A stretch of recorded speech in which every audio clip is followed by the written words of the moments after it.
नमस्कार, मैं हूं मानसी शर्मा। मेडिकल दर्पण मीडिया हाउस में आपका फिर से स्वागत करती हूं। अहमदाबाद निवासी सागर लाइसेंस के मैनेजिंग डायरेक्टर वरिष्ठ दवा निर्माता श्री विरंची शाह जी के एक हैकर ने फेसबुक आईडी हैक करके उनके मित्रों से पैसे मांगने का प्रयास किया। उनके मित्र मेडिकल दर्पण मीडिया हाउस के मैनेजिंग डायरेक्टर व संपादक श्री ब्रजेश कुमार गर्ग जी को भी हैकर ने एक संदेश भेजकर 15,000 की डिमांड की। ब्रजेश जी ने विचार किया कि विरंची शाह जैसे सम्मानित व्यक्ति मात्र 15,000 की डिमांड क्यों करेंगे। इस मामले को भांपकर उस हैकर से फोन नंबर मंगाया कि किस पर ऑनलाइन पेमेंट करना है, जो कि फोन नंबर निम्न 9306060373 है। विरंची शाह जी ने अपने सभी मित्रगणों को सचेत किया कि वे इस झांसे में ना आए और यह फेक आईडी है। मेडिकल दर्पण मीडिया हाउस के उत्तराखंड प्रतिनिधि श्री अभय सिंघल जी ने आज प्लूटो बायोमेडिकल्स की पारुल सिन्हा जी का इंटरव्यू लिया। मेरा सभी दर्शकों से निवेदन है कि वह हमारे social media channel, YouTube channel medical दर्पण मीडिया हाउस को लाइक करें, सब्सक्राइब करें। कल मिलते हैं। धन्यवाद। नमस्कार मित्रों, मेडिकल दर्पण मीडिया हाउस में मैं अभय सिंघल आपका एक बार फिर स्वागत करता हूं। और दोस्तों, आज मैं मौजूद हूं देहरादून के अंदर और देहरादून के ट्रांसपोर्ट नगर में मैं आया हूं प्लूटो फार्मा के ऑफिस में। जी हां दोस्तों, प्लूटो फार्मा एक मशहूर कंपनी है देहरादून की और मैं उस कंपनी की ऑनर पारुल सिन्हा जी आज मेरे साथ में मौजूद हैं। पारुल सिन्हा जी से जानेंगे कि उनकी कंपनी का वर्किंग स्ट्रक्चर क्या है और वो किस तरह से वर्किंग कर रही हैं और उनकी भविष्य की योजनाएं अपनी कंपनी को आगे बढ़ाने के लिए क्या है। बहुत बहुत धन्यवाद पारुल जी। नमस्कार सर। सबसे पहले तो थैंक यू कि आपने मुझे इस प्लेटफॉर्म पे आने का मौका दिया। थैंक यू एंड बहुत बहुत धन्यवाद आपका। गर्ग साहब कहा कि गर्ग साहब ने ये एक प्लेटफॉर्म बनाया जिसमें मैं और मुझ जैसे और भी काफी लोगों का हमें एक मौका मिला अपनी बात पुट अप करने का।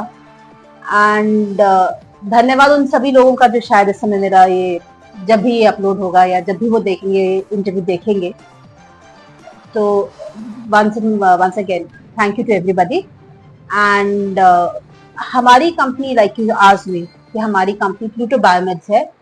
हमने ये कंपनी स्टार्ट करी थी 2019 में और 5 साल हो गए हैं इसे, मैं और मेरी टीम। ये एक purely and completely women oriented company है। सिर्फ महिलाएं इसमें काम करती हैं। मैं हूँ और जितनी मेरी टीम है, यहाँ तक कि वेयर हाउस में मेरी जो पैकिंग के स्टाफ है वो भी फीमेल्स हैं। हम सिर्फ महिलाएं ही हैं यहाँ पर काम करने के लिए। हम लोग पीसीडी फ्रेंचाइजी बेस पे गुड्स अपने बेचते हैं, medicine. We have all products, tablets, capsules, liquids, ointments, injections, powders, mouth wash सब है हमारे पास। और ये हम all over India franchisee base पे देते हैं। From Jammu and Kashmir to Kerala, from Gujarat to north east, Assam, Nagaland, सब जगह हमारे गुड्स जाते हैं। So let's say we have a pan India presence. पूरे ऑल ओवर इंडिया हमारे गुड्स जाते हैं।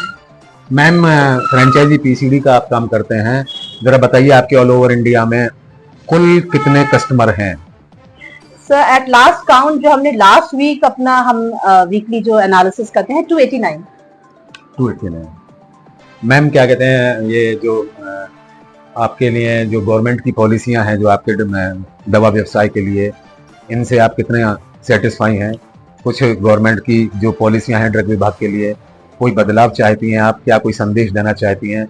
आपको क्या पूरा हिंदुस्तान सुन रहा है, श्रोताओं को बताइए कि आप क्या चीज होनी चाहिए गवर्नमेंट की तरफ से और जो ये दवा व्यवसाय और ज्यादा ऊपर जाए, अप हो और ऊपर।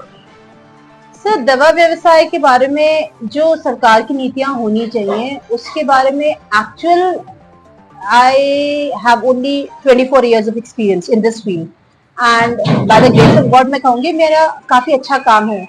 बट फिर भी मैं ये कहूँगी I am not at that stage कि मैं किसी को या भारतीय सरकार जैसे किसी को मैं एडवाइस करूं कि आप अपनी नीतियां चेंज करें।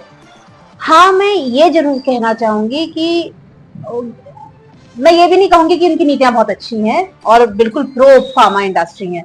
I would not say that. लेकिन कहाँ उन्हें इम्प्रूव करना है, ये एसोसिएशन है हमारे, मैन्युफैक्चरर्स एसोसिएशन है, केमिस्ट एसोसिएशन है, they would be at a better position to tell the government मैं पर्सनली क्या चाहती हूँ या मेरी कंपनी पर्सनली क्या चाहती है। That would be a very micro level of saying कि हमें पॉलिसीज में कहाँ चेंज चाहिए। मैक्रो लेवल में अगर आप बात करेंगे वो तो फिर association would be at a better position to tell us. कि क्या होना चाहिए पॉलिसी में चेंज। अदरवाइज सरकार का काम है कानून बनाना, और एक हम जैसे law abiding citizens and corporations and businesses का काम है कि कानून की जो वो होती है, what do you call it, कानून के दायरे में ही चल के हमें अपना काम करना है।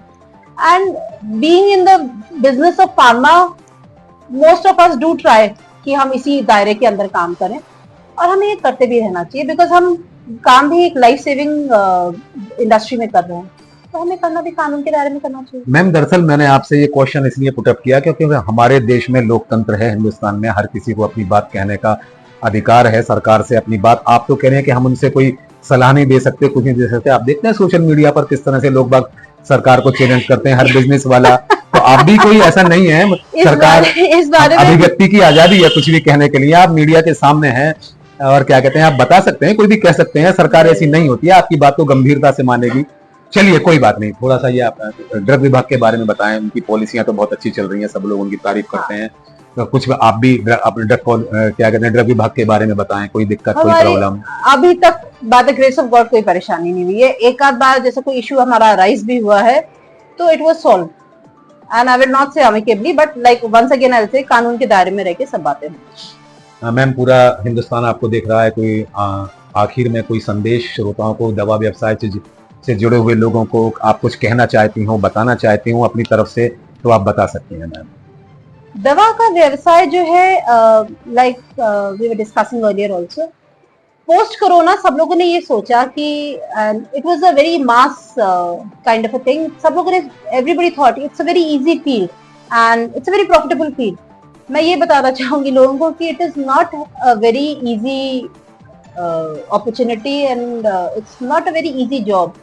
हम मेहनत बहुत लगती है एक ब्रांड को बिल्ड होने में, एक ब्रांड को एस्टैब्लिश करने में। हमारे अपने ब्रांड्स होते हैं, हमें एक ब्रांड को एस्टैब्लिश करने में बहुत टाइम लगता है। स्टार्टिंग टू फिनिश में एक ब्रांड के बिल्डअप होने में बहुत टाइम लगता है, उसमें कॉस्ट इन्वॉल्व होती है और उसमें मेहनत इन्वॉल्व होती है। तो जो पॉसिबिलिटीज हैं वो इतनी वो नहीं होती कि आप any person can like walk into the pharma industry and start a business. तो अगर कोई इंसान फार्मा इंडस्ट्री में आने का भी सोच रहा है तो I would say please do a due diligence, थोड़ा सा सोच लीजिए, समझ लीजिए, उसके बाद ही फार्मा इंडस्ट्री में आए। Because for the past few years we have seen that a lot of people have come in from other industries. मैं ये नहीं कहूंगी प्लीज डोंट कम, आप आइए, बिल्कुल it's free land for all, but ये है कि आप ड्यू डिलिजेंस करके आइए कि ये इंडस्ट्री ऐसा नहीं है कि आपने मॉर्निंग में इन्वेस्ट करा शाम को आपको जो है प्रॉफिट मिलेगा, ऐसा नहीं। बहुत बहुत धन्यवाद मैडम आपका, Parul ji. Thank you sir, thank you so much once again. आपका बहुत बहुत शुक्रिया गर्ग साहब का, उन्होंने ये प्लेटफॉर्म बनाया, और शुक्रिया सब श्रोतागणों का कि मुझे ये मौका मिला बोलने का, और आप श्रोतागणों का कि आपने मुझे सुना इस प्लेटफॉर्म पे। तो दोस्तों श्रोताओं, ये थी मैं पारुल सिन्हा जी, प्लूटो बायोमेड से। और दोस्तों क्या कहते हैं, एक बार फिर आपके सामने हाजिर होंगे, और आप अगर इनकी कंपनी को सर्च करना चाहें कर सकते हैं, अपने बिजनेस को प्रमोट कर सकते हैं दोस्तों। जी हाँ, मैं अभय सिंघल, मेडिकल दर्पण मीडिया हाउस के सोशल मीडिया प्लेटफॉर्म से आपका बहुत बहुत धन्यवाद दोस्तों। नमस्कार।